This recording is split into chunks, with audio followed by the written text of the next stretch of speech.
Part 1: The Shadow Within. Have you ever sat alone in a room and felt something powerful stir inside you? Not chaos, not noise, but a strange, silent force. It's not the kind of power that shouts or demands attention. It's something deeper, something that grows when no one's looking. This is the beginning of what we call dark confidence. It's not about performing for the world. It's about transforming in silence. This video will not teach you how to speak louder or smile more.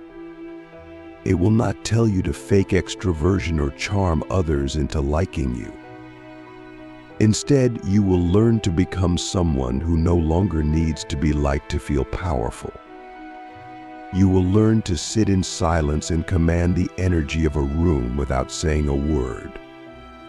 This is the journey of the confident introvert, the one who has mastered the art of being unseen and unfazed. You may be wondering, what is dark confidence? Isn't confidence supposed to be light, positive, and open? But the truth is, not all power is bright. Some power grows in the shadows, in the places no one else dares to explore. Dark confidence is quiet, still, and unyielding. It does not beg for attention. It commands respect without ever needing to ask for it. Carl Jung once said, "Until you make the unconscious conscious, it will direct your life, and you will call it fate." That quote is the foundation of this journey. Most people live their lives unaware of the forces driving them: fears, insecurities, and desires they've never looked in the eye. But dark confidence begins when you start turning inward. When you stop running from your shadow and start walking toward it instead. As an introvert, you've likely been told that your quietness is a flaw, that your silence makes you weak or awkward. But have you ever considered that your silence might be your greatest strength? That your ability to observe, reflect, and remain calm in chaos is a kind of inner armor. The world misunderstands introverts because it overvalues noise. But power doesn't always make a sound. Now ask yourself this: when was the last time you felt strong in your own presence without needing anyone else around to validate it? Not because someone praised you, not because you were the center of attention, but because in that moment you simply knew who you were. That feeling is rare, but it is the seed of unshakable confidence. Click subscribe to this channel to get more profound insights. Dark confidence is not the absence of fear. It's the mastery of it. It's the ability to carry your fears with you and still move forward. It's knowing that your insecurities exist, but they do not define you. It's not about pretending to be fearless. It's about being so grounded in who you are that fear loses its grip. Let's begin with the foundation of all true confidence: self-awareness. Not the shallow kind that comes from personality tests or social media labels, but the deep, uncomfortable kind that requires you to sit with your thoughts for hours. The kind that makes you ask questions most people avoid. Who am I? What do I fear? What am I hiding from the world and from myself? Socrates once said, "The unexamined life is not worth living." But let's take that even deeper. The unexamined self is not worth trusting. If you don't know what drives your choices, how can you trust your own judgment? If you don't know your triggers, your patterns, your wounds, how can you ever be truly confident? Real confidence is built on knowing yourself intimately, not just presenting a polished version to the world. The first step in mastering dark confidence is embracing your shadow.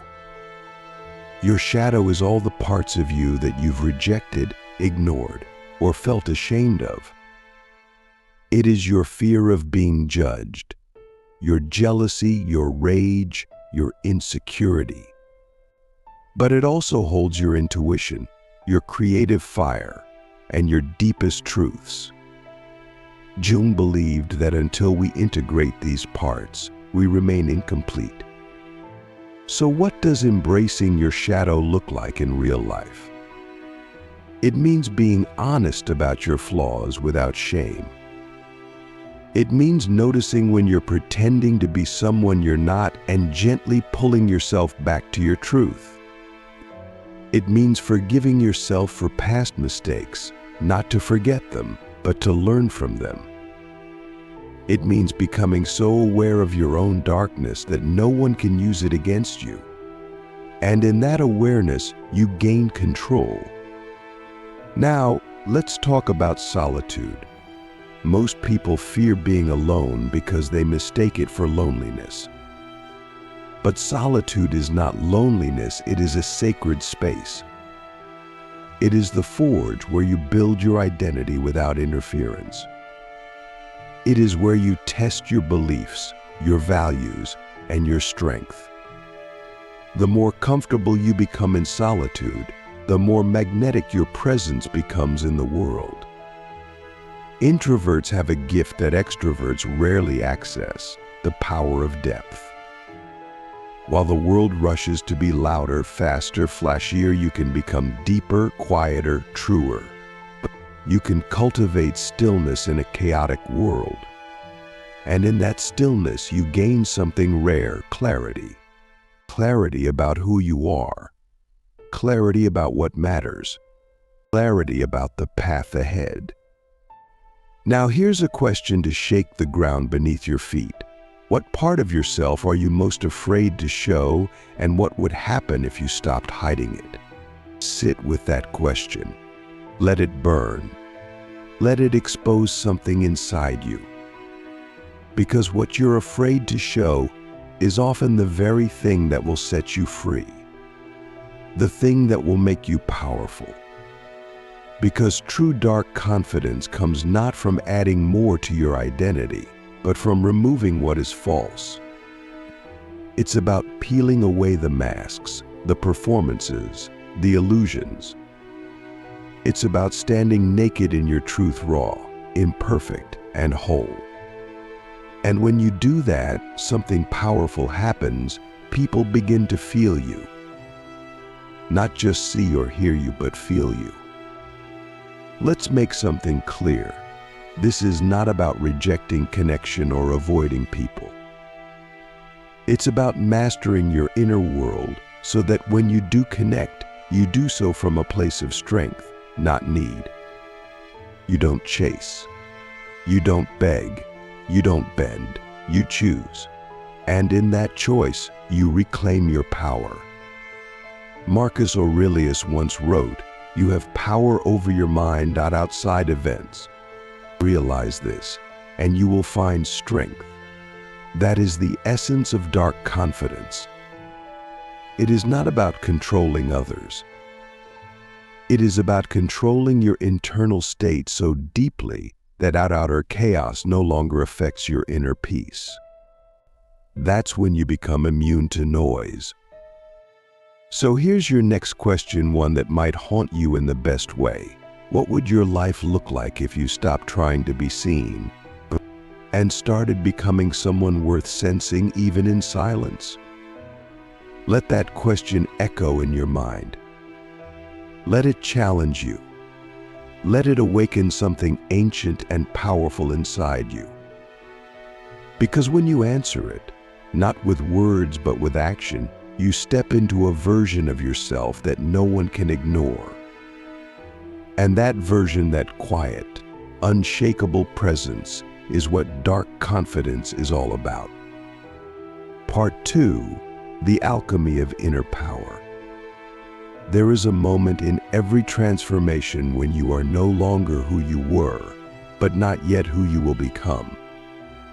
It's an uncomfortable place, a kind of emotional purgatory. You've begun to shed the false masks, but you haven't fully stepped into your true form. This is the crucible, the dark middle space. And it's here that most people give up, but not you. Because now you're beginning to understand the alchemy of inner power. Dark confidence is not a personality trait, it is a transformation. It begins with awareness, but it matures through practice. It's forged in moments when you resist the urge to explain yourself. When you walk away from noise not because you're avoiding it, but because you no longer need it. It's the quiet refusal to seek approval. The decision to sit with your discomfort until it becomes your teacher. You see, most people chase confidence like it's an external achievement. They think, if I just dress better, speak louder, or get this many followers, I'll finally feel confident. But confidence that depends on external conditions is fragile. It cracks under pressure. It disappears when you're alone. Real confidence, the kind we're building, is rooted in being unshakable, even in isolation. Pause for a moment and ask yourself this: when everything is stripped away, your titles, your looks, your social status, what remains? That is the foundation of your power, not your resume, not your reputation, but your relationship with yourself. And if that relationship is shallow, no amount of success will save you from feeling empty. But if it's deep, you can lose everything and still walk with grace. Let's talk about a misunderstood virtue, restraint. In a world that worships oversharing, restraint is revolutionary. The confident introvert does not speak to be heard, they speak when it matters. They do not plaster their thoughts across every platform. They choose their words like a master sculptor chooses their chisels. Restraint is not weakness, it is control. And control is magnetic. There's a kind of tension that happens when someone walks into a room and doesn't try to prove themselves. People lean in. They wonder. They feel a subtle pressure in the air. That's the energy of someone who knows themselves. Someone who has nothing to prove, but everything to offer. That's you if you learn to speak less and mean more. Nietzsche once wrote, "He who has a why to live can bear almost any how." Let's flip that. He who has a strong who can endure anywhere. When you know who you are at your core, you stop being afraid of environments, people, or situations. You don't mold yourself to fit the room. You bring the room into alignment with your presence. And that presence is built in solitude, refined through self-discipline, and expressed through subtle power. Discipline is a pillar of dark confidence. Not the kind that punishes or restricts, but the kind that liberates you through self-mastery. You wake up when you say you will. You follow through on your word. You don't need motivation because you've built momentum. Confidence isn't about hyping yourself up, it's about trusting yourself deeply. And trust is built through consistency. Every time you keep a promise to yourself, you build trust. Every time you delay gratification, you build strength. Every time you choose growth over comfort, you build presence. And over time, these small, invisible victories stack up. They become the architecture of your identity. And when the world tries to shake you, it finds a foundation that won't move. Now let's go deeper. Ask yourself, what have I been avoiding that I know would make me stronger? That question will expose your edge. It will show you exactly where your power is hiding. Because the very thing you avoid is often the thing that will liberate you. Lean into it, not recklessly, but intentionally, with patience, with curiosity, with courage. Dark confidence also requires emotional sovereignty. You must no longer be a slave to your moods, your triggers, or the opinions of others. This doesn't mean you don't feel. It means you don't react. You observe. You reflect. You respond with intention. That gap between stimulus and response, that's where your power lives. Expand that gap, and you expand your freedom. Most introverts have been conditioned to believe that their emotions make them weak. But emotions are not the enemy. Uncontrolled emotions are. When you learn to feel deeply without drowning, to process without projecting, to sit with pain without fleeing, you become a force no one can shake. Because you've built your kingdom within. Now, let's talk about energy. Every human being emits a frequency. Some people walk into a room and raise the energy. Others drain it. The confident introvert doesn't steal energy, they generate it. They radiate calm, clarity, and intention. And people feel it even if they can't explain it. That's the kind of power that doesn't need a microphone. It speaks through presence alone. Energy is not about being hyped up or excited all the time. That's surface level. True energetic power comes from stillness, from alignment, from living a life so in tune with your values that your actions speak louder than your words ever could. And when you live like that, people trust you. They may not understand you, but they respect you. Let's pause again. What kind of energy do you leave behind when you exit a room? Do people feel more grounded or more scattered? Do they sense clarity or confusion? The answers to these questions will tell you everything about your current level of inner mastery. But mastery is not final, it's a continual process.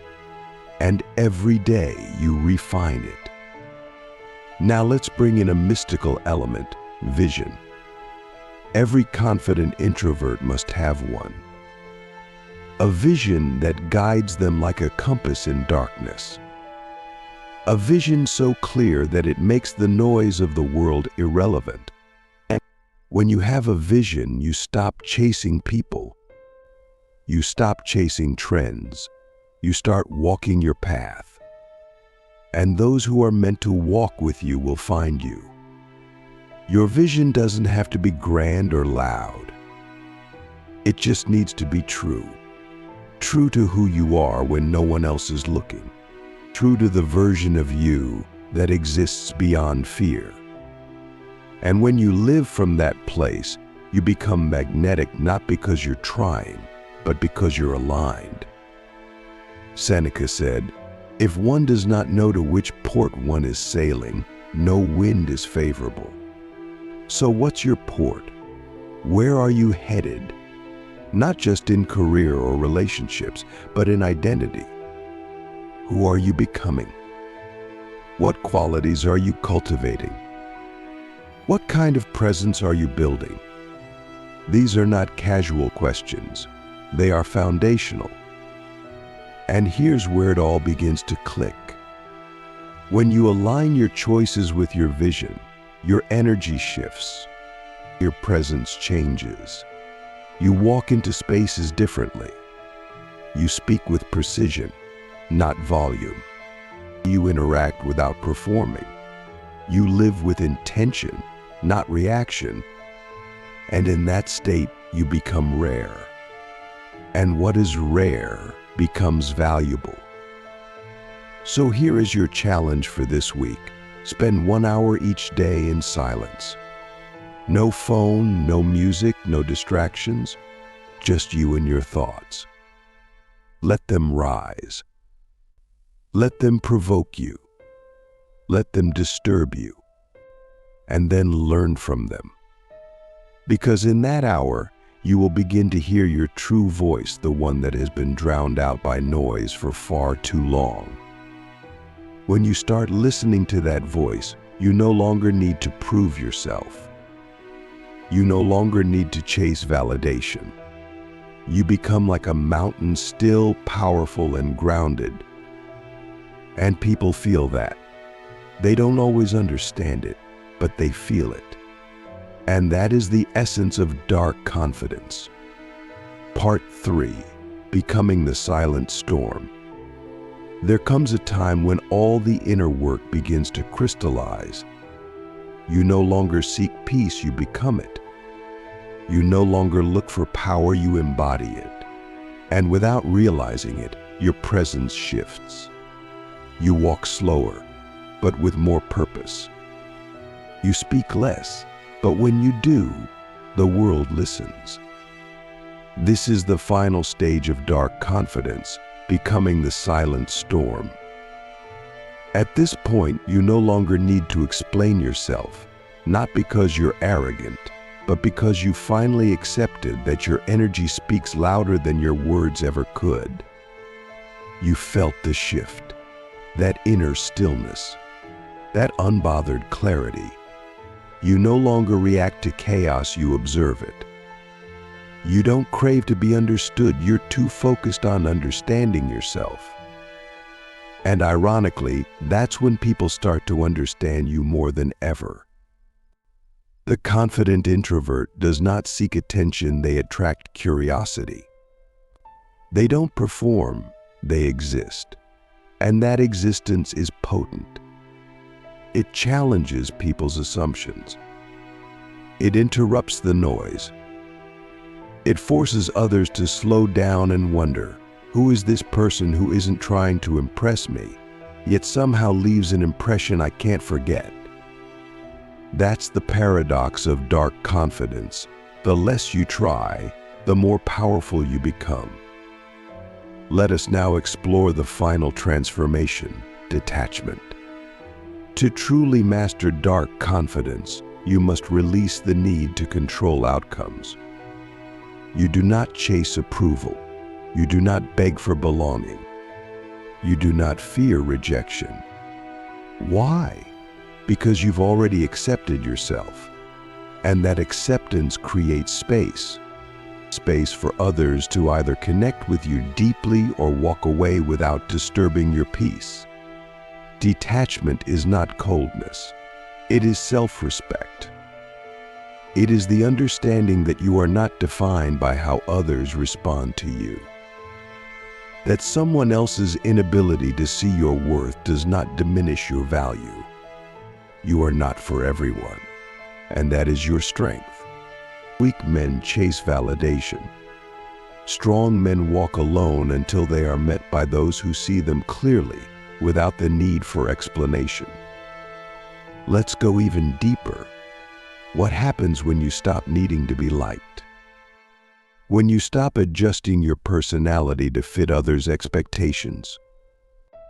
You become dangerous, not in a harmful way, but in a way that the world doesn't know how to handle. Because most people are still performing. You are not. Most people are still seeking. You are found. Most people are still building masks. You have burned yours. Epictetus said, "Freedom is the only worthy goal in life. It is won by disregarding things that lie beyond our control." This quote is a portal. It forces us to ask, what have I been trying to control that I should have been letting go of? Is it people's opinions? Social expectations? Fear of failure?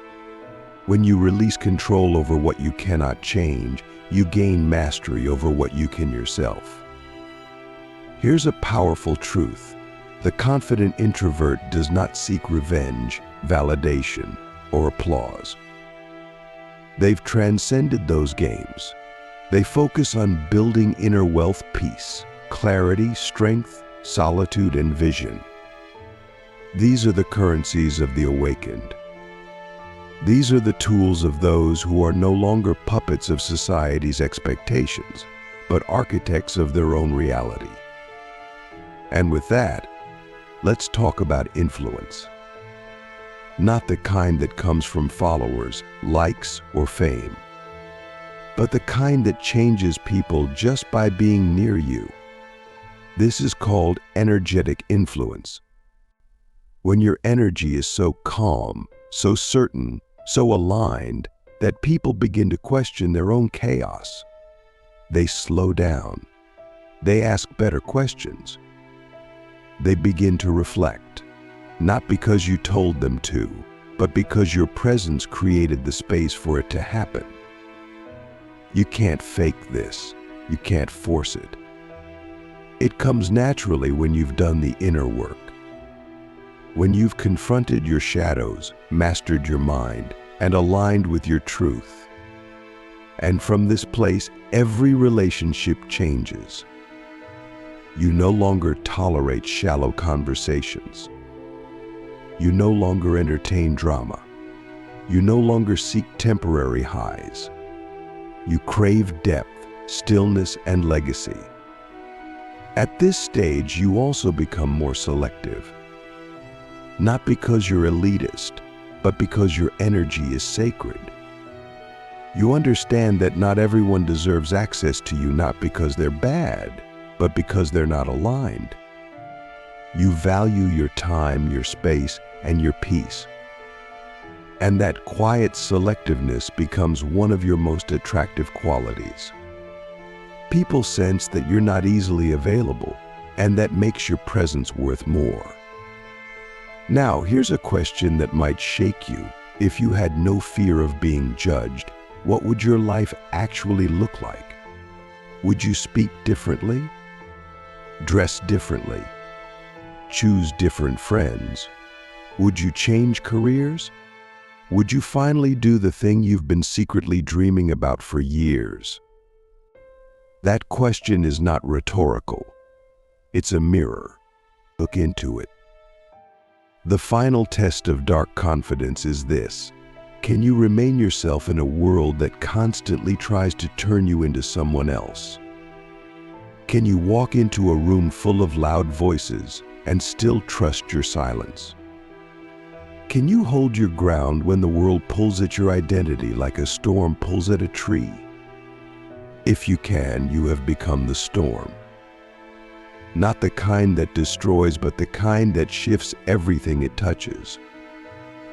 Let's talk about legacy, not in terms of fame or fortune, but in terms of impact. What will people feel when they remember you? Will they remember the noise you made or the silence you held? Will they recall the words you spoke or the energy you carried? Will your presence live beyond your physical form? That's real power. That's the kind of confidence that echoes through time. Lao Tzu said, "He who knows others is wise. He who knows himself is enlightened." But let's take it further. He who accepts himself becomes unstoppable. You are not here to conform. You are not here to entertain. You are here to build a kingdom within and to move through the world as a sovereign being. That is the path of the confident introvert. That is the art of dark confidence. So where do you go from here? You simplify. You focus. You subtract. You begin removing everything that dulls your energy: fake friends, toxic habits, pointless distractions. You refine your environment, your thoughts, your actions. And slowly, you become the purest version of yourself. Not the loudest, not the most liked, but the most real. And here's the final truth. Becoming a confident introvert isn't about becoming someone new. It's about remembering who you were before the world told you to be someone else. It's about unlearning the lies, rejecting the noise, and returning to your essence unfiltered, unshaken, and undeniable. The journey is not linear, it's cyclical. You will rise and fall. You will doubt and return. But every time you come back to yourself, you come back stronger. Every time you choose solitude over shallow connection, you sharpen your inner clarity. Every time you choose integrity over performance, you reclaim your soul. So here, in the silence of your own presence, ask yourself one final question. If I fully trusted my inner power, how would I move through the world? Then don't just answer it, become it. Walk as if you carry something sacred, because you do. You carry your truth. You carry your presence. You carry a storm the world will never see coming. And that is the art of dark confidence.